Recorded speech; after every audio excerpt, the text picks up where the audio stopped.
Kahit nga walang buto yan, kumikirot eh, di ba po? At doon na po naiipon po yung sakit. Kaya yun po, napakahalaga ng puso natin kasi ito po yung ito talaga yung parang alam mo siya, para siyang bangko. Para siyang dito dinideposit muna. Parang maliit na piraso siya ng katawan mo, pero kapag nasaktan siya, maraming ilalabas yung bibig mo. Kaya ito yung dito unang nagpo-flow yung spirit ng lahat ng lalabas sa bibig mo. Kung espiritu ng masamang salita yan o mabuting salita yan, dumadaan yan una sa puso. Pag narinig yan ng tenga mo, pupunta siya sa puso. Kaya siya part ng voice portal. Amen? Kaya mahalaga po. Kaya tingnan nyo, kapag inatake ang isang tao sa puso, apektado lahat ng buong katawan. 'Di ba? Kapag ang puso nasaktan, parang ang sakit din ng buong katawan mo. Kapag na broken heart ka, 'di ba po? Parang kasama rin buong katawan mo. Parang di ka na makakilos, buong katawan mo talaga masakit. Amen? Kasama siya kasi dito nagpo-flow talaga. Dito pag minamaster natin kung paano tayo magwo-walk through the spirit, inaayos ni Lord yung puso natin. Amen? Kaya purihin po ang Panginoon. Kasi kailangan magkaroon tayo ng purong puso para mabubuti yung mailabas ng bibig natin. Dahil sa puso nang gagaling lahat ng masasamang nilalabas ng bibig natin. Amen? Sabi nga, kung ang isang tao, puro marurumi ang nilalabas sa bibig, puro masasamang salita ang nilalabas sa bibig, marumi din ang puso nun. Kapag puro galit ang nilalabas ng bibig niya, puro galit yung puso niya. Kaya madali pong, kapag natutunan natin yung ganitong voice portal, madali tayong mag-determine ng tao. Madali tayong makadiscern sa mga tao kasi nagkakaroon tayo ng unti-unting wisdom sa mga tao sa mundong ito. Kasi tinuturuan tayo ng Diyos na i-exercise how to master para mag-flow tayo in the Spirit. Kasi mga kapatid, we need to flow in the Spirit. We need to walk in the Spirit, not in flesh. Kaya kapag na-exercise natin, itong pinag-aaralan natin, this 2026 mga kapatid, believe me or not, magiging maingat kayo sa lahat ng sasabihin ninyo, magiging maingat kayo sa emosyon ninyo, magiging maingat tayo sa action natin. Amen? Tandaan niyo po, we are the light and salt. Hindi tayo sugar sa mundong ito. Hindi lahat ng gusto natin tatanggapin nila kasi maalat tayo sa panlasa nila. Bakit? Kasi God preserve us. Amen? Pinipreserve tayo ng Diyos sa mundong ito. Ginagawa niya tayong ilaw sa mundong ito, hindi lang sa church ninyo. Hindi ka nilagay sa church mo na yan para diyan ka lang maging ilaw. Tinawag kang ilaw ng mundo, hindi ilaw ng church. Okay? Kaya lumabas tayo. Ipakita natin yung ilaw sa mga nangangailangan ng ilaw dahil ang daming taong nasa darkness. Amen? So this 2026, be a blessing po. Maging pagpapalat tayo sa mga tao sa paligid natin. So from heart, next, ang pag-aaralan po natin today is the throat. Ano ba yung Tagalog ng throat? Ang voice, isa sa voice portal natin, pagkatapos po ng puso, ay lalamunan. Okay? Hindi muna dila hindi po muna dila, no? Lalamunan po muna mga kapatid, nasa lalamunan po tayo. So throat. Sabi po sa Psalm, amen? Sabi po dito sa Psalm 5:9, for there is no faithfulness in their mouth. Their inward part is very wickedness. Their throat is an open sepulchre. They flatter with their tongue. Amen? So Psalm 5:9 po, sabi po sa Tagalog, ang mga sinasabi ng mga kaaway ko'y kasinungalingan. Sa loobin nila ay pawang kabulukan. Parang bukas na libingan ng kanilang lalamunan. Pananalita nila'y pawang panlilinlang. Let's pray. Heavenly Father, in the mighty name of Jesus, Lord, we glorify your name. We magnify your name. We honor you, Father, sa oras na to. Lord, give us the wisdom, knowledge, and understanding to know you more, to know you deeper, to love you more, Father God, sa bawat araw na pinagkakatiwala mo at pinagkakaloob mo sa amin. Lord, cleanse us. Patawarin mo kami. Purify us, Lord, sa lahat na aming mga pagkakasala sa iyo, Panginoon. Help us to stand in the right posture sa harapan mo, Panginoon. Tanggalin mo ang lahat ng mga nagpo-poison sa isip at puso namin, Panginoon. Turuan mo kami na laging nagpapakumbaba sa harapan mo at marunong tumanggap na puso at nagpapaturo sa oras na to. Salamat, Panginoon, sa posture na pinagkakalob mo sa bawat isa sa amin para mas simple i-position namin yung aming mga sarili, mai-align namin ang aming sarili, even ang mga katawan namin ay makita yung rightly position, Panginoon, na dapat naming i-carry, how to perform with strength, Panginoon, with spiritual knowledge, Father God, na hindi kami ma-poison, Panginoon, ng mundong ito, ng karunungan ng mundong ito, Panginoon. Lord, help us to receive the rightly position, Panginoon, to receive yung nature mo, Panginoon, sa buhay namin. Yung character mo, Father God, yung paglakad mo sa mundong ito, kung paano ka nagsalita, paano ka lumakad, paano ka nag-act, Panginoon, sa isip, sa salita, at sa gawa. Kaya, Panginoon, maraming salamat po sa oras na to. Salamat sa wisdom, salamat sa knowledge, salamat sa understanding na patuloy mong pinagkakaloob, Panginoon. At Lord, hayaan mo na sa mga oras na to, buksan mo ang aming spiritual ears to hear your voice, Father God, na mag-transform ng aming puso at isip, Panginoon, sa oras na to. Dakilang Ama, salamat po sa kabutihan mo. Lord, huwag mong hayaan na magkaroon ng hindrance, hallelujah, ang aming ginagawa sa oras na to. Ang aming pag-aaral, Panginoon, ay mapuno, Panginoon, ng kaalaman, Panginoon, na nagmumula sa iyo, na katulad ng nandyan sa langit dito sa lupa. Purihin ka, dakilang Diyos, sa pinakamataas na pagsamba. Hallelujah, Lord, ikaw lang makita, ilubog mo ako, Panginoon, at ikaw po ang magliwanag sa aking buhay. Ama, langisan mo po ang aking mga labi, Panginoon. Lord, speak to us. Yung salita mo ng kabanalan, may kapangyarihan, Panginoon, na nagbabago sa bawat isa sa amin, Panginoon, in the mighty name of Jesus. Lord, glorify yourself. Hallelujah, in Jesus' name. In the name of the Father, the Son, and the Holy Spirit, I pray. Amen and amen. So dito po na nakita natin, no, na yung lalamunan, sabi nga, yung bukas na libingan ang kanilang lalamunan. So ang ating lalamunan dito nagsisimula po, no, bago tayo nagsasalita. Ano, at sabi po doon, napawang daw panlilinlang. Amen? So, walang buhay na nagpapatuloy kapag nanggagaling ito sa maruming lalamunan. Okay? Sa nadungisan na lalamunan. So, sa madaling salita, no life can proceed from the defiled throat. So, ibig sabihin na dudungisan po ang ating lalamunan. Hallelujah, no? Pag narumihan na ang ating puso, ito na po ang susunod. Andito na siya. Andito na siya sa daluyan, sa lalamunan. So, madalas, ano po, kapag ang mga tao ay nagsisinungaling, amen, ang kanilang mga puso, di ba po, ay nako-condemn. Tama? Internally. Di ba? Kapag nagsisinungaling ka, di ba, lalo na po pag mananampalataya ka, di ba pag nagsisinungaling ka, meron ka agad, kung pag sa kaaway, condemning. Pero pag sa Lord, conviction. Amen? Internal, nararamdaman mo agad yon sa puso mo na aray, bakit? May humihit sa'yo. Di ba? Kahit may kausap ka, halimbawa, pag nagpapatotoo ka lang, pag hindi totoo yung sinasabi mo, may humihit sa puso mo. Sino po yung nakakaramdam na yun? Ba't ka nagsalita ng ganyan, di man totoo? Di ba? Para lang magmalaki o magpasikat. Nagiging ipokrito tayo, nagiging hypocrite tayo sa harap ng Panginoong Diyos. Amen? To see us clean. Diba? Para magkaroon tayo ng clean slate o plate. Diba? Sa harap. Diba? Kaya nagkukos ito, ang nagiging dulot nito sa atin, nagkakaroon tayo ng discomfort. Kasi sa mga false o sa mga hindi tamang salita na lumabas sa throat natin. So ang throat, ang lalamunan po natin ay nagde-determine ng tone. Pag sinabing tone, yung tune, di ba? Yung ha, di ba? Galing yun sa lalamunan, galing dito yon. No, yung tone na yan. Dito po natin ina-express yung boses natin na lalabas sa ating mga bibig. So ito po yung daluyan. Amen? Ito po yung daan ng tone natin kung bakit may maganda kang boses. Dito yan lalabas sa lalamunan. Di ba? Kaya nga tingnan niyo yung mga binubutas ng lalamunan, di ba? Di sila makapagsalita. Kahit may bibig at may dila sila, pag binutas na po itong lalamunan nila. Amen? Hindi po sila, kasi andito yung andito yung may hangin dito, tinatawag na pipe, andito po. Amen?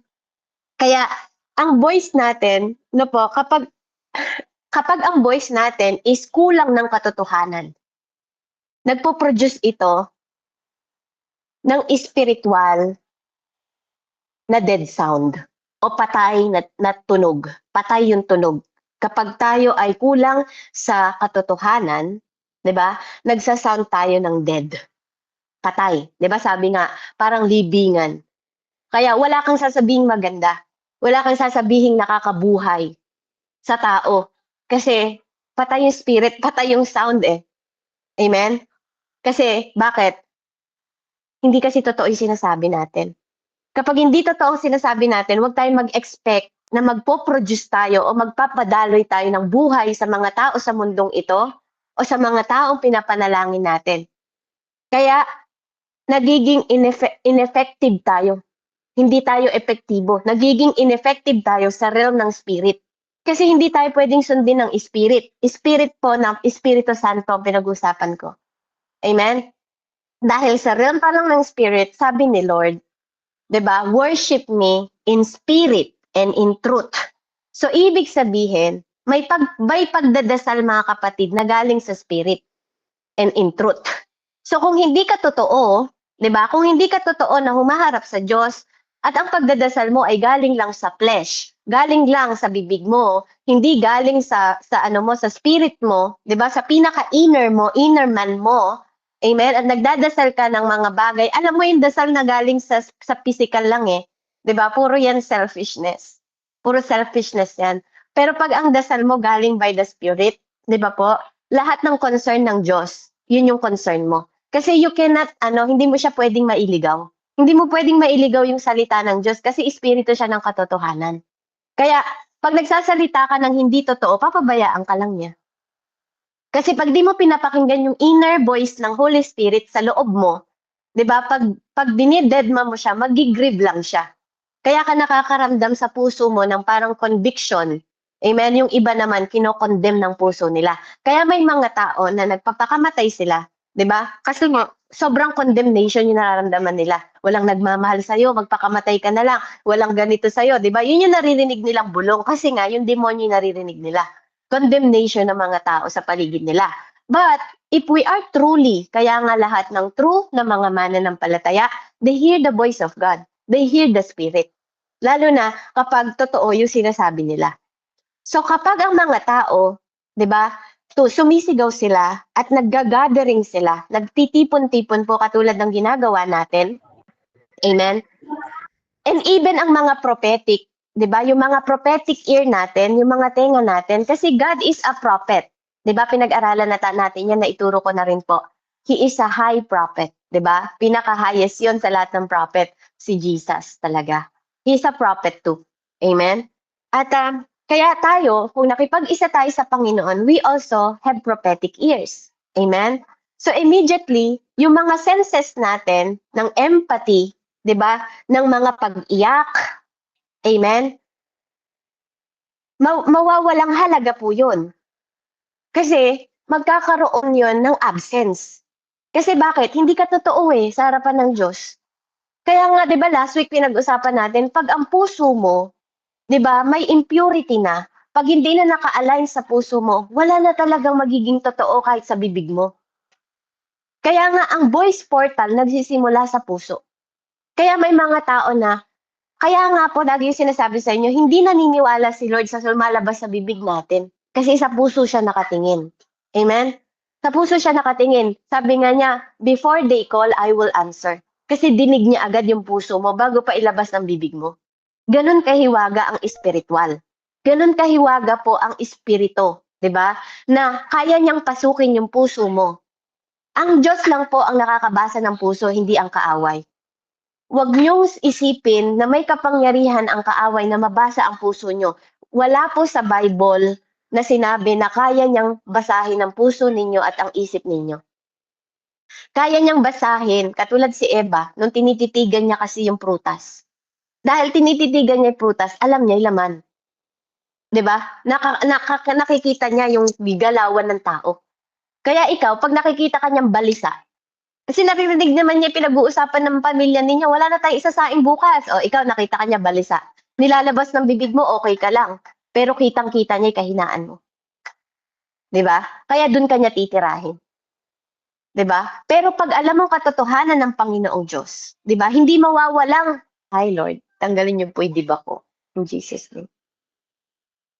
Hindi po mawawala yung ano, yung spirit of word ng magmamanifest sa atin when we are full of word of God. When we are full, kapag tayo ay napipild po ng Spirit of God, 'di ba, i-re-refill niya din yung mga remembrance ng pangako ng Panginoon sa buhay natin. Amen? Kaya ang Bible po, ini-instruct tayo, sabi niya sa Psalm 101, ay sabi niya po sa Psalm 100 verse 1, ini-instruct tayo ng joy ay ng Panginoon doon, make a joy, sabi niya. Make a joyful noise unto the Lord. Amen? So, magkaroon daw tayo, 'di ba, ng masayang tinig. Amen? Para sa Panginoon. So napakahalaga ano po na ano man ang pinagdadaanan natin, dapat yung noise natin, yung ingay natin, 'di ba, merong joy, may kagalakan po sa harap ng Panginoon.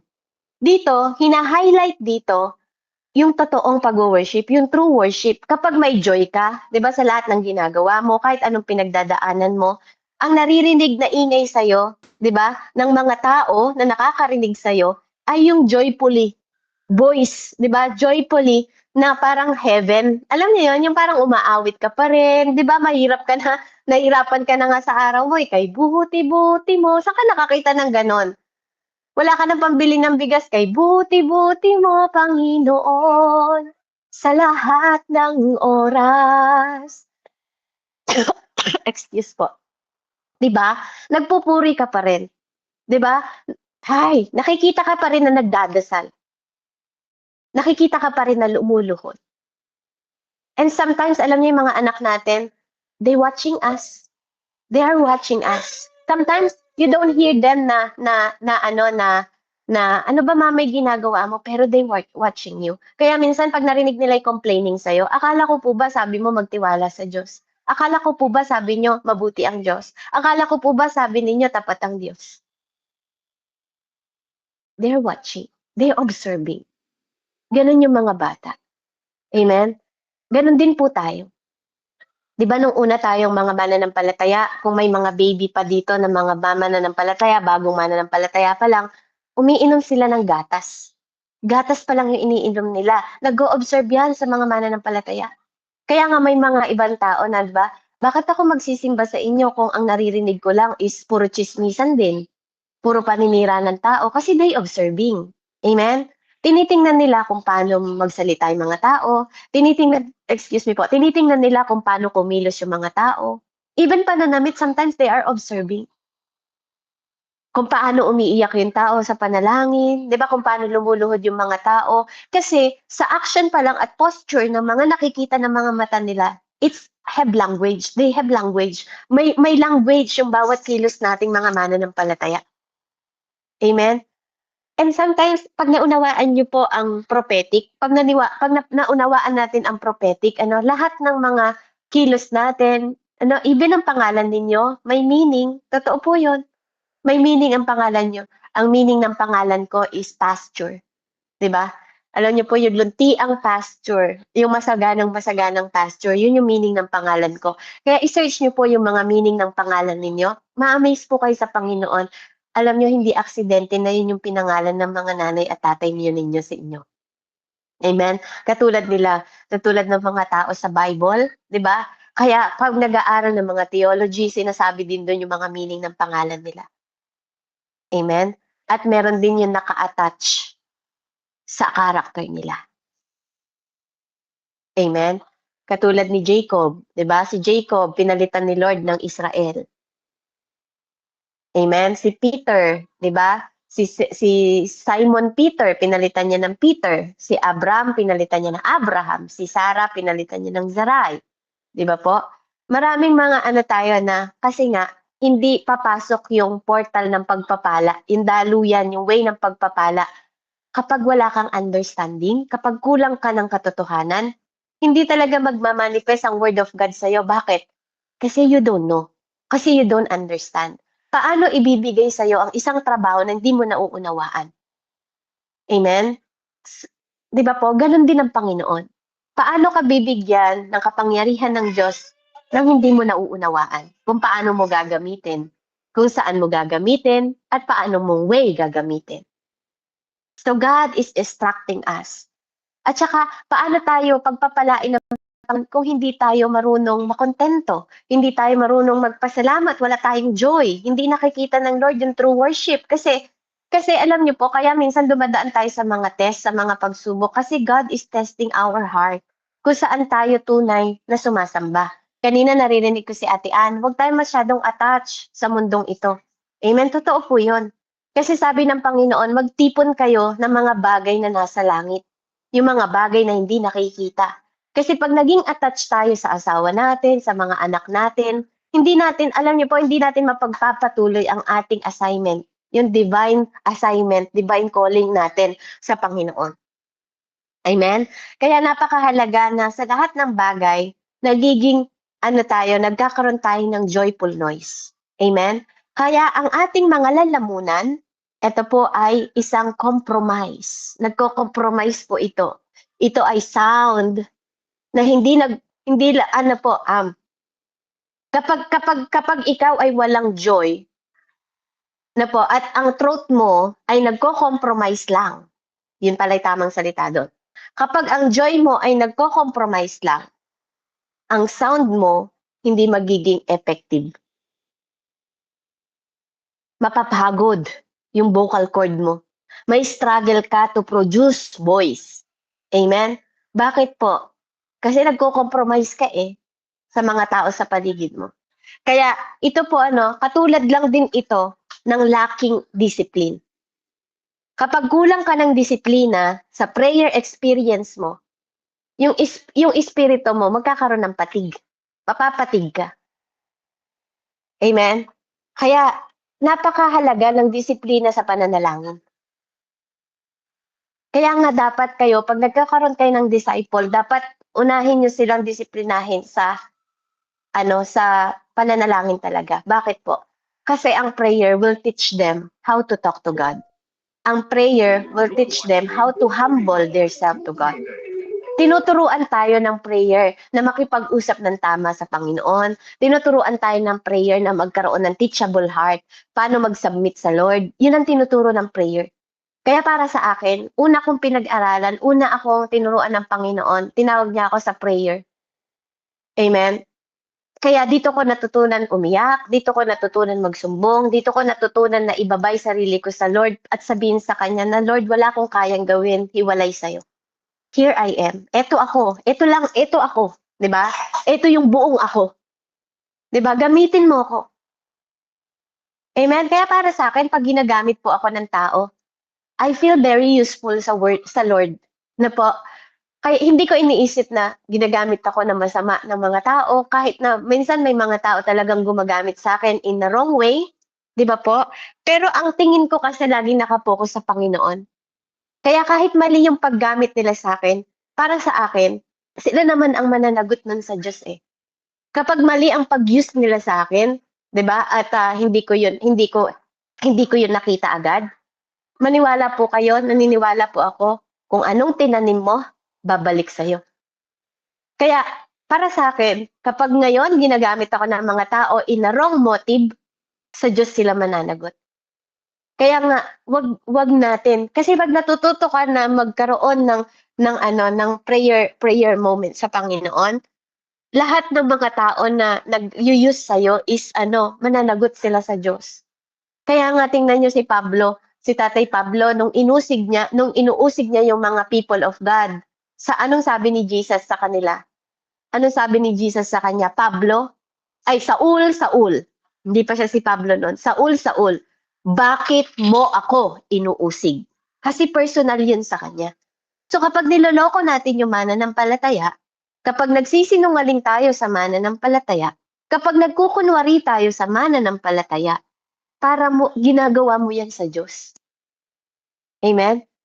Kapag ginagamit mo lang ang mga mananampalataya, para mong ginagamit ang Diyos, nawawalan ka ng malaking respeto sa Panginoon.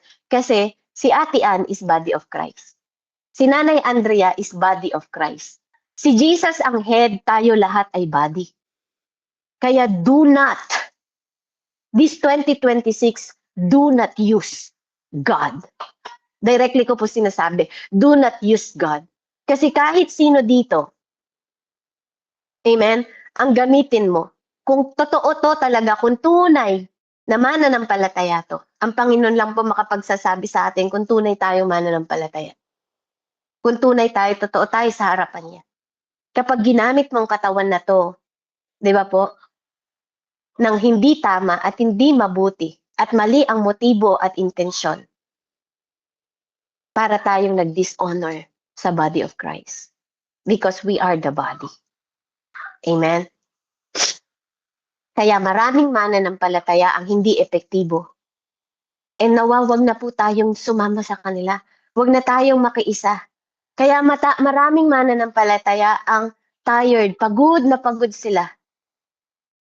Kasi una pa lang, na pagharap sa Panginoon, hindi na sila totoo. Sa Diyos pa lang, hindi na sila totoo. Paano sila magiging totoo sa ibang tao? Sa Diyos pa lang, hindi na maganda yung nilalabas ng tinig ng lalamunan nila. Naka-misalign na agad yung nagpo-produce ng voice sa kanila. Kaya sila burden na burden, pagod na pagod. Dasal naman ako ng dasal sa'yo, di ba? Hiningi ko naman to, tingnan nyo, may mga tao na madaling dumating ka sa kanila yung kanilang prayer. Answer prayer agad. Laging answer prayer. And some people, ang tagal-tagal. Di ba? Bakit? Kasi may mga bagay na hindi pa naka-align. Kaya kapag lack of discipline ka, di ba? Hindi mo ma-experience yung pray in the Spirit. Kapag kulang ka ng disiplina, kasi meron ding pray in the Spirit. Sabi sa Roman 8:26, hindi tayo marunong manalangin. Ang Diyos ang nagdadasal para sa atin. Ang Espiritu ng Diyos ang nagtuturo magdasal sa atin. So meron din palang pray in the Spirit, di ba? Kung may true worship, may peking worship. Tama? Kasi ang lahat ng lies nanggagaling sa truth.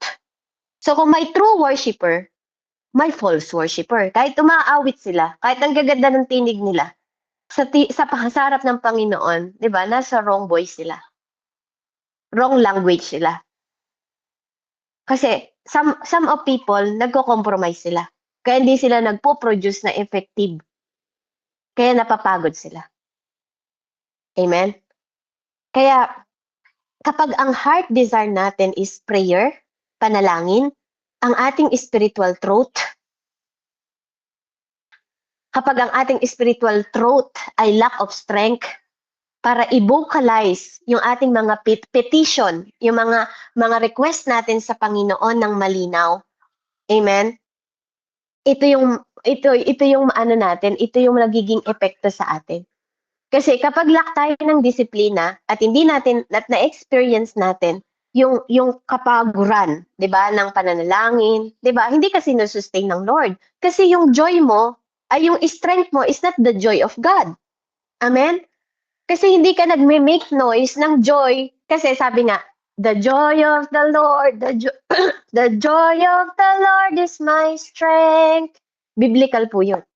So, ang kagalakan, ang joy, di ba sabi dito sa Psalm 101, 100 verse 1, kapag hindi joyful ang voice mo, amen, hindi yan galing sa Lord yung strength mo. Minsan, ano ka lang nagpapanggap sa harap ng tao, nagpapasalamat ka, di ba? Nagpapasalamat ka pero ramdam na ramdam mo yung kapaguran. Kulang na kulang ka talaga. Some people, totoo po yun. Minsan nararamdaman ko, no? Minsan may mga nagpapasalamat na nararamdaman ko yung kapaguran nila. Pero I pray for them. I pray for them and sometimes I help them. Kasi kapag totoo mong nararamdaman yung pangangailangan ng mga kapatid mo, kapag they are part of body, sabi nga, ang sakit ng kalingkingan, sakit ng buong katawan. So kapag may mga nahihirapan, di ba, nahihirapan din tayo para sa kanila. Kapag nawawala sila, namimiss natin sila. And dapat ganon. Kasi walang parte ng katawan ng tao na pag nawala ba yung isang daliri mo, hindi mo ba hahanapin kahit daliri lang yan? O kahit sabihin yung puwet na lang yan.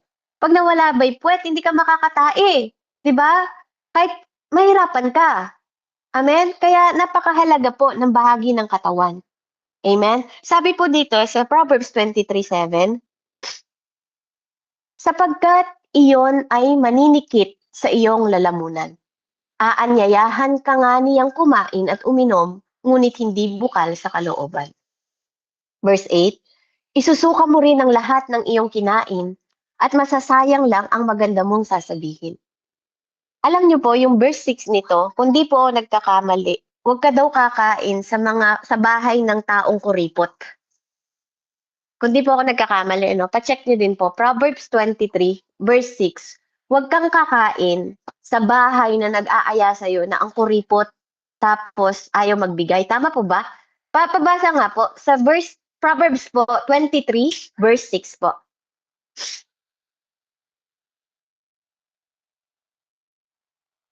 Kasi ang sabi dito, maninikit daw yung iyong lalamunan. Kasi hindi kumbaga hindi bukal sa kanila yung pagbibigay ng pagkain sa'yo. Ano ba yan, kumakain, inaya ko lang eh. Alam mo yung parang gano'n? Amen. May nakahanap po ba? Proverbs 23 verse 6. Wisdom po ito mula sa Diyos, hindi po ito mula sa akin. Mula sa Panginoon. Pabasa nga po. Proverbs 23 verse 6. Para makita natin yung pinakadahilan bakit ito maninikit sa lalamunan mo. Aananyayahan ka nilang kumain at uminom, ngunit hindi bukal sa kalooban. Yan, sige po, Sister. Ito po Apo. yun. Sabi dito sa Kawikaan 23 verse 6, huwag kang nakikikain sa taong kuripot, ni nanasain man ang masasarap niyang pagkain. Amen po. Amen. So, di ba po? Kasi nga, maninikit ito sa lalamunan mo. And biblical ito, di ba? Kaya ang mangyayari, isusuka mo rin ang lahat ng iyong kinain. Di ba po? At hindi lang yon, masasayang lang yung mga maganda mong sasabihin. Kasi kahit nakaupo kayo sa lamesa, kahit nakikipag-communion ka sa kanya sa hapagkainan, 'di ba? Kaya itong verse na 'to, nag-i-illustrate ito sa iyo na huwag natin ibigay. 'Di ba? Nagre-reflect ito na kung paano mong ilalabas yung mabubuting salita, yung magagandang salita, amen, sa mga taong hindi naman handang tumanggap, sa mga tao na mga kuripot, 'di ba? Sa mga tao na ini-illustrate 'to yung magiging kuripot nila. 'Di ba yung mga tao na nagko-compromise lang, mga pakitang tao kasi hindi nila tatanggapin yung true intention mo. Kahit pa maganda yung sasabihin mo mga salita sa kanila, 'di ba po? Hindi nila tatanggapin 'to. Nagre-reflect ito na mali kasi yung intensyon ng puso nila. Kaya kahit nagsasalita ka ng magandang mga salita at mga payo, yung puso naman nila mali, kaya hindi nila tatanggapin yun. Nagiging ipokrito lang sila sa harapan mo. Amen? Una sa Diyos, tsaka sa harapan mo. Kaya tayo po hindi dahil mananampalataya tayo, 'di ba? Maging matalino din tayo sa mga taong kinakausap natin. Sa mga tao na nag-aaya sa atin, 'di ba po? Hindi kasi lahat. Totoo po 'yun. Mismo na pong salita ng Diyos ang nagsasabi sa atin ng katotohanan. Amen? Kaya napakahalaga po na even yung mga pinapadaloy nating mga pagkain, pinag-iingat tayo ng Panginoon eh. Amen? Sa atin pong buhay. Kaya nakakatuwa ang Panginoon sa wisdom 'no, na pinapaunawa niya sa bawat isa sa atin. Kasi totoo 'yun, 'di ba? Mostly sa atin, nagkakaroon tayo ng conversation sa isang tao 'pag nasa hapagkainan tayo. Kasi para sa atin, biblically, prophetically, ang pagkain sa ng lamesa ay communion sa Diyos. Kung gusto mo makipag-okay sa isang tao, ayain mo kumain, 'di ba? Ayain mo si Jesus gano'n yung ginawa niya, 'di ba? Inaya niyang kumain yung mga disciple. Sa bundok naman, binigyan niya ng pagkain. Kasi para sa kanya pakikipag-isa ang pagkain sa lamesa, 'di ba, yung communion. Pakikipag-isa yun sa kanya. Kaya nga even ang prayer, 'di ba? Ang prayer po pakikipag-communion din sa Panginoon kasi yun yung altar naman, how you talk God. Kasi ang prayer naman is ano 'to, pinrovide 'to para makausap natin ng Diyos at kausapin tayo ng Panginoon. Amen? Hindi 'to para sa ibang bagay, hindi 'to para sa ibang tao, para sa inyo 'yon. Communication natin sa Panginoon. Amen? Kaya purihin po ang Panginoon. Hallelujah. Okay pa po ba kayo? Dediretso pa po natin, the mouth. Okay pa po ba? O next week po? The mouth. Puso nga po kayo? Baka tulog na. Puso po, gusto pa po niyo i-diretso natin yung the mouth? Kasi sa throat pa lang po yung pinag-aralan natin. Amen. So praise God po. Sundan po natin ang the mouth. Diba? After ng the heart, sumunod po yung the throat, and then sumunod po ang voice portal natin is the mouth. Amen? Kung lagusan po na parang libingan ang lalamunan, ang mouth naman po, ito po yung nag-shape ng content o yung quality, 'di ba? Ng sound, ng tinig, ng tunog na lumalabas sa throat natin. Ito po yung mouth ang nag-shape. Kasi pwedeng naka-receive ka ng mali na salita, 'di ba? Masakit na salita. Pero kapag pure ang puso mo at ang throat mo ay totoo, 'di ba? Totoo ang puso mo, ang lalabas sa throat mo at sa mouth mo, ang mouth ang mag-shape ng lalabas na salita sa bibig mo. Dito, kumbaga, sa factory, ano po, sa factory, imagine niyo po, yung bibig natin, dito yung production, 'di ba? Dito yung halimbawa dito yung pinaka mixer. Ito yung mixer yung puso natin. Amen. Tapos ito po yung production. Ito na yung dumadaan yung halimbawa yung bote, dumadaan na yung bote, 'di ba? Dumadaan yung ganun. Tinitingnan mo kung check tama ba yung puso, tama ba are you in discipline, 'di ba? Yung ganun. Dumadaan po siya, ito yung production, itong lalamunan natin yung production. At itong mouth, ito yung shape. 'Di ba? Ito yung dito sineshape pag mali yung shape, 'di ba? Dapat sinasala nito. Itong bibig natin, itong mouth natin, sinasala niya yung shape na lumalabas, yung sound na lalabas sa bibig natin. Amen. So, ang galing ano? Kaya nga itong body natin, ito pong ating mga katawan is para siya, ito po, parang gitara. 'Di ba? Para siyang gitara na inaano mo yung kanyang mga tunog, 'di ba? Yung bawat ano ng kurdas ng gitara. Sino pa yung naggigitara dito? Bawat kurdas nun, ting ting ting, iaano mo yung note. Kung tama ba yung note, yun yung mouth natin. Ito yung nagde-determine kung tama yung note, yung tone, yung tunog ng ano mo, yung tunog ng ilalabas mo. Amen? Kaya ang body natin, ito pong body talaga natin is nagpo-produce ito ng tunog, ng sound. Kaya ang mouth po natin ang nagko-control ng volume, ng lakas, kung gaano kalakas, ito pong mouth. Kung gaano ang paano malumanay ba, 'di ba? Ang kailangan ba malakas, pasigaw ba, 'di ba? Softness, yung softness dito galing sa mouth, 'di ba? Kaya kapag emergency, ang sound din kapag ang sound ng emergency mo, 'di ba, palakas din. Tulong, 'di ba? Sa mouth po galing 'yon, 'di ba? Na pinroduce ng tone, ng throat, 'di ba? Tapos ilalabas mo sa mouth mo. Itong mouth na to, ito yung kumbaga nag-emerge ng mga boses na dito po sa nalalabas sa ating bibig. Amen. Kaya nga yung mga dumb spirit, alam niyo po yung ano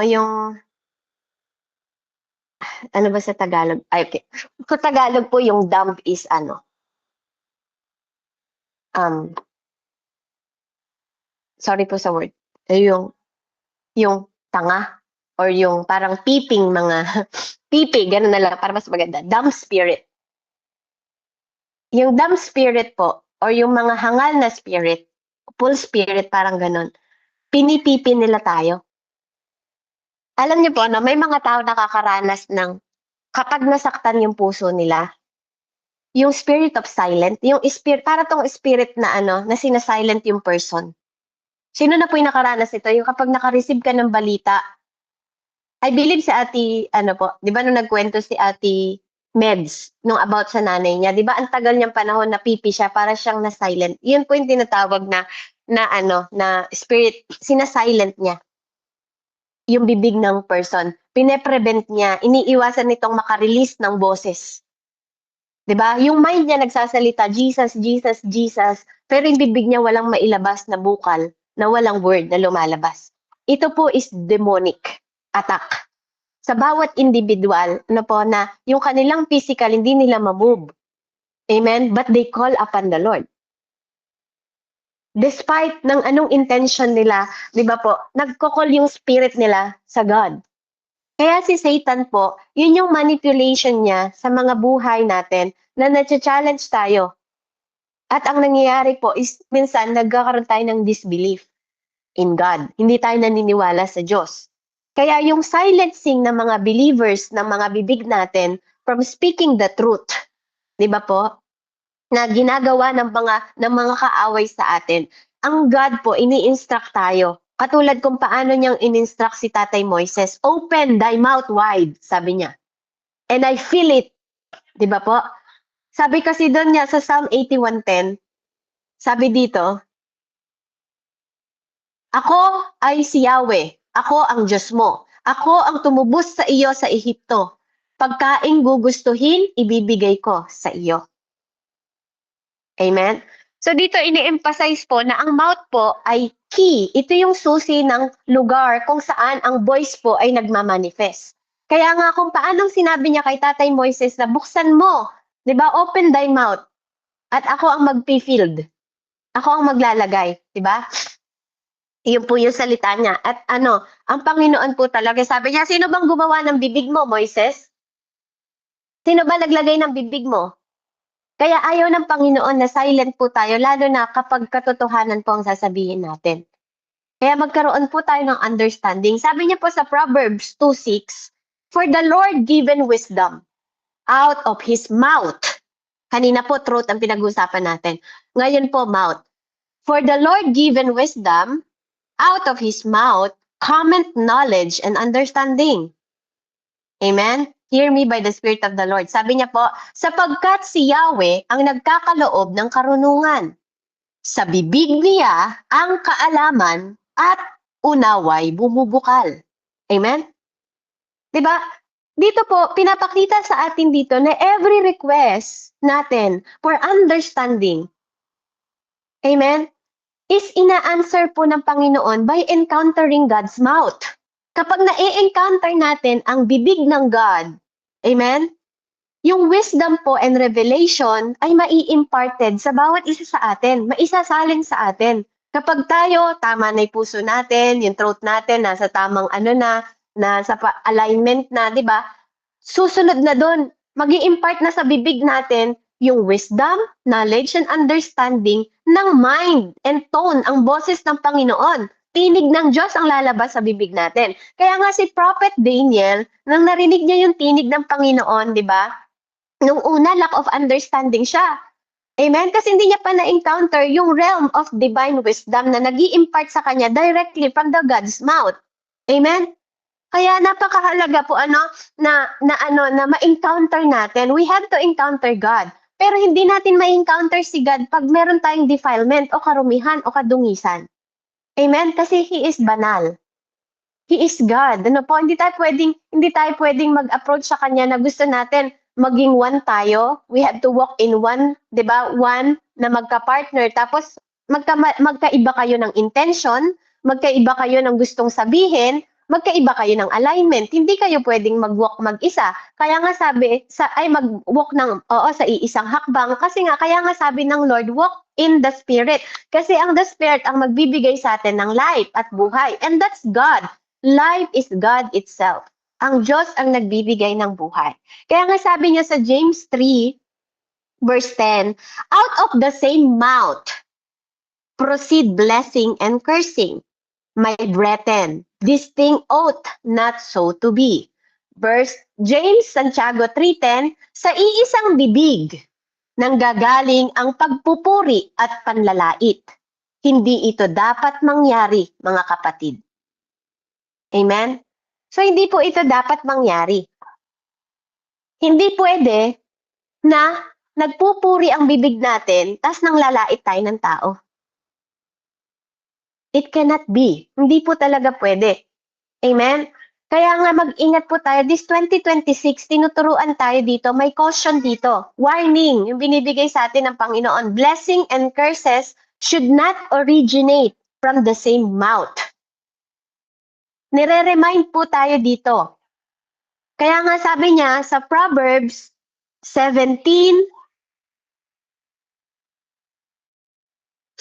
Proverbs 17 po. Pabasa nga po.